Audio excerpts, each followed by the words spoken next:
한도에 대한 제목과 내용들을 봤을 때 문단이 조금씩 바뀐 거를 저희들은 확인할 수 있고요. 이렇게 인사말과 섹션을 현실로 이런 식으로 조금씩 비슷한데 문단이 달라지는 걸 저희들은 확인할 수 있어요. 안녕하세요. 체험남 시대 담당 컨설턴트 강사 동진쌤입니다. 오늘은 블로그를 하면 정말 많이들 물어보시는 질문을 가지고 한번 준비를 해봤습니다. 바로 챗GPT를 활용해서 글을 써도 되는지, 썼을 때 도움이 되는지에 대한 부분인데요. 시작하기 앞서서 저는 AI를 활용하시는 분일수록 훨씬 더 도움이 많이 되리라고 말씀드리고 시작하려고 합니다. 바로 그럼 한번 시작해 보겠습니다. 자, 그러면 챗GPT를 어떻게 활용하면 좋을지에 대해서 간단하게 한번 설명드려 보겠습니다. 기존에 한 번쯤 AI가 처음 나왔을 때 AI를 활용했을 때 글이 생각보다 형편없거나 내가 생각했던 거랑 답변이 좀 다른데 라고 하면서 AI에 부정적인 분들이 많이 있었는데 이제는 아니에요. 업그레이드 되어서 챗GPT를 활용하시면 완전히 새로운 문서로 구조화해서 노출할 수 있는 글로 다시 만들어주는 게 가능해졌습니다. 당연하게 상위 노출이나 글의 품질은 유지한 채로 말이에요. 자, 그래서 오늘은 챗GPT로 키워드를 뽑아서 글을 쓰기 이전에 먼저 키워드를 뽑는 3가지 단계에 걸쳐서 소개해 보려고 해요. 그리고 그 3가지 소재를 가지고 같이 챗GPT를 키워드로서 상위 노출하는 것까지 발행하는 것을 도와드리도록 하겠습니다. 첫 번째 단계가 대표 키워드를 검색하거나 아니면 전문성이나 관련성 있는 블로거를 먼저 찾는 게 1단계입니다. 2단계는요, 찾았다면 그 사람이 나랑 내 블로그랑 비슷한 블로그의 품질과 지수를 갖고 있는지를 확인하셔야 돼요. 세 번째로 찾았다면 이제는 그 블로그랑 나랑 관련 있는 주제의 제목과 관련된 키워드들을 뽑아서 엑셀로 정리하는 작업이 필요합니다. 이것까지 마치셨다면 그걸 토대로 이제 챗GPT로 키워드를 적어서 노출하는 것을 적어보시면 되는 준비가 끝나신 거예요. 이제 하나씩 보시고 찾아보면서 같이 해보면서 보여드리겠습니다. 꼭 끝까지 보시고 적용하셔서 도움받으시기 바랍니다. 그럼 바로 시작하겠습니다. 자, 이어서 바로 시작하도록 하겠습니다.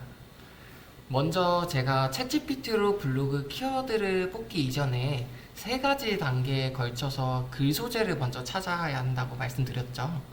첫 번째로 대표 키워드를 검색하면서 추가적으로 전문적인 포스팅을 찾는 거예요.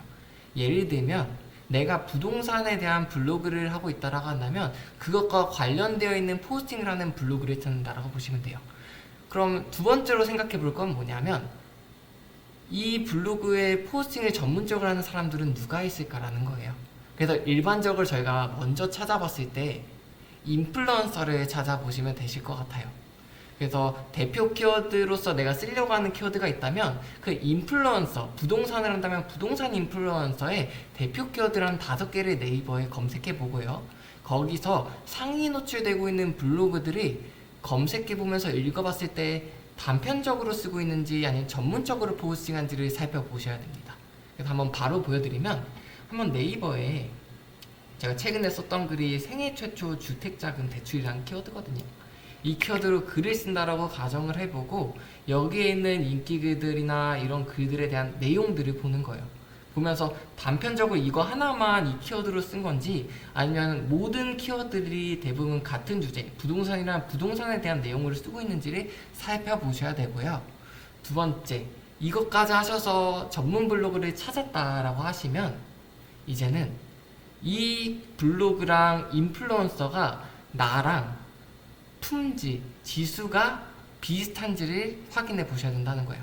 내가 열심히 키워드를 찾아서 썼는데 이 블로그는 나보다 지수가 너무 높아서 내가 글을 쓰더라도 노출이 될 수 없어 라고 판단될 수도 있잖아요. 그래서 저희들은 네이버에 불덱스라는 걸 검색하셔서 내가 찾고자 하는 블로그랑 나의 지수를 한번 비교해 보셔야 한다는 거예요. 제가 혹시 몰라서 경제 비즈니스 글을 저도 쓰고 있다 보니까 경제 블로그를 제가 한번 찾게 됐어요. 그래서 이분을 찾아서 검색을 누르면, 자, 이분 같은 경우는 여기 보면 인플루언서라고 보이시죠? 글도 800개나 되는데 지수는 어떻게 되냐면 준체 5 정도 됐다라고 보시면 돼요. 준체 4, 5, 6, 7 이 사이에 있는 분들을 저희들 한번 찾아보시길 권장드려요. 최적화된 블로그들은 제가 이기긴 아직은 어려울 수 있다 보니까 준체 5나 6이나 7 정도 되는 블로거들을 찾아서 이 블로거들 같은 경우는 어느 정도 키워드를 분석해서 글을 쓰는 분들이라고 저희들은 유추할 수가 있어요. 그래서 이분들이 썼던 글들을 저희들은 찾아보셔야 되는 거예요. 자, 예를 들면 여기에 보면 최근에 썼던 글들도 보이시죠? 제가 최근에 이 분의 글을 한번 들어갔어요.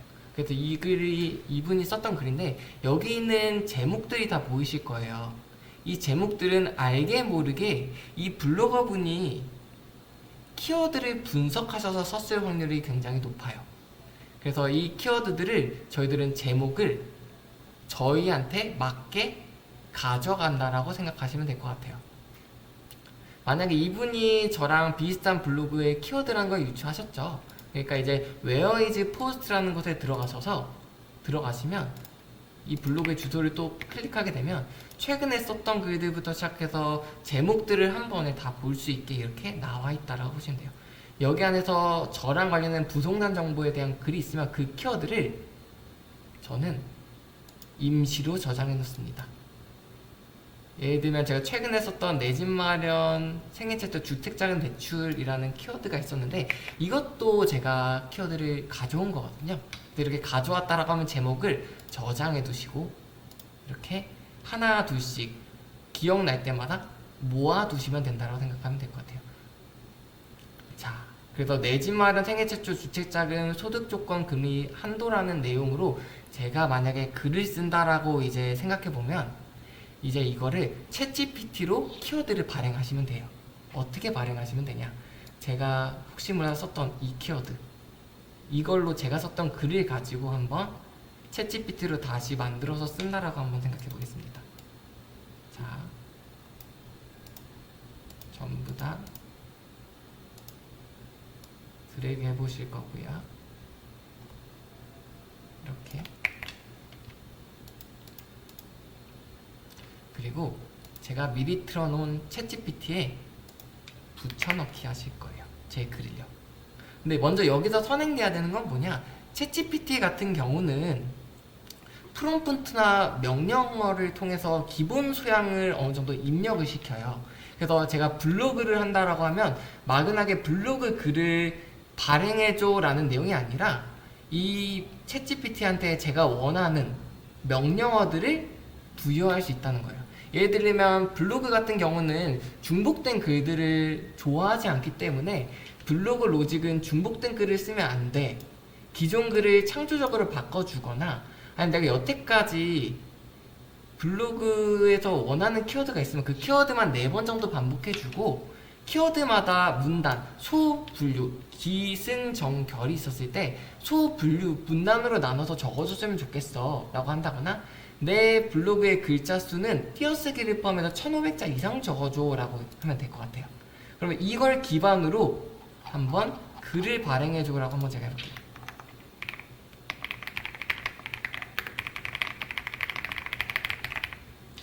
그리고 여기서 또 선행되는 건 뭐냐면 챗GPT 같은 경우는 저희가 업그레이드 버전, 옴니 버전이 있거든요. 이 옴니 버전이나 아니면 뭐 4.0, 4.5 버전도 많이 쓰는데 저는 조금 새로운 걸로 발행할 때는 0.1 버전을 많이 추천해요. 옴니 버전. 그렇게 한다고 가정하고 한번 검색해 보시죠. 그럼 이렇게 기다리면 기존 글을 복사 붙여넣겠던 걸 제가 원하는 프롬프트나 키워드나 반복되는 것들을 정리해가지고 다시 한금 정리해서 이렇게 적어준다는 거예요.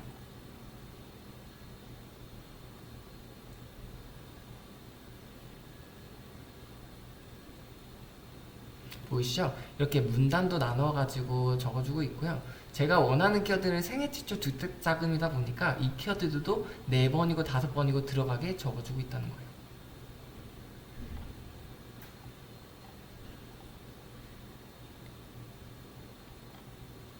네, 만약에 이렇게 만들어줬다라고 하면 문단까지 다 잘 나눠준 걸 저희는 확인할 수 있죠. 그럼 그대로 복사하고요. 이거를 메모장에 들어가셔가지고 메모장에 다시 한번 붙여넣기를 해주세요. 그래서 그 메모장에서 복사한 걸 이제 제가 글 쓴 키워드 있죠? 여기에다가 붙여넣기 하시면 됩니다. 자, 그럼 여기서 이 키워드들마다 특징들이 있죠. 이 제목은 한번 복사하셨다가 한 번 더 본문의 제일 위쪽에 넣어주시면 좋아요. 이렇게 인용문으로 넣어주실 거고요. 그리고 제일 위쪽은 이렇게 문단에 나눠줬기 때문에 다 인용문으로 보시면 정리가 굉장히 편합니다. 섹션이 이렇게 나눠있을 때마다 또 인용문으로 이렇게 인용문으로 바꾸는 걸 확인하실 수 있고요.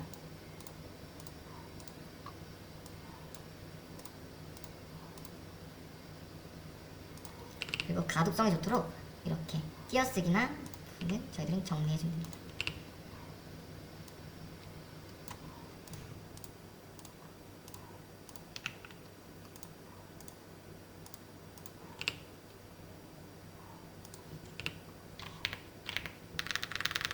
자, 이거는 조금 빨리 감기 한다라고 생각하시면 될 것 같아요.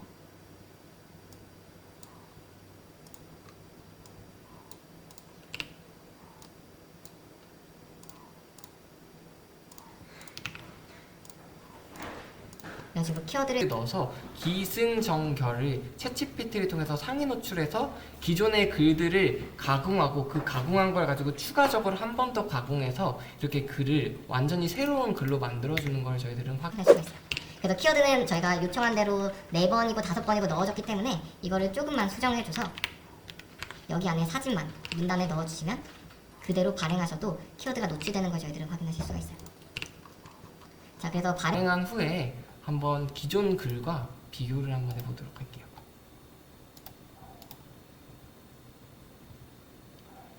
제가 최근에 썼던 내 집 마련 주택 금리 한도에 대한 제목과 내용들을 봤을 때 문단이 조금씩 바뀐 걸 저희들은 확인할 수 있고요. 이렇게 인사말과 섹션을 현실로 이런 식으로 조금씩 비슷한데 문단이 달라지는 걸 저희들은 확인할 수 있어요. 그리고 여기 안에 틈틈이 사진이나 이런 것들을 하나 둘씩 넣어줘 총 한 4개든 5개든 섹션별로 하나씩 넣어주시면 깔끔하게 보기도 좋게 글 하나가 완성되는 걸 저희들은 확인합니다. 자, 오늘은 이렇게 챗GPT를 통해 가지고 블로그를 상위 노출하는 활용 방법을 좀 자세하게 살펴봤어요.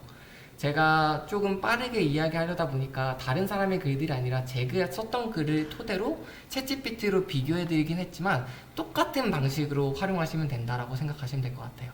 그래서 이렇게 블로그를 운영하면서 노출과 함께 성장하는 블로그를 꼭 만들어 가시면 좋겠고요. 제가 다음 영상에서도 유익한 블로그로 찾아뵙도록 하겠습니다. 오늘 영상이 마음에 들었다면 구독과 좋아요, 알림 설정 관심 부탁드립니다. 그럼 다음 영상에서 만나겠습니다. 안녕.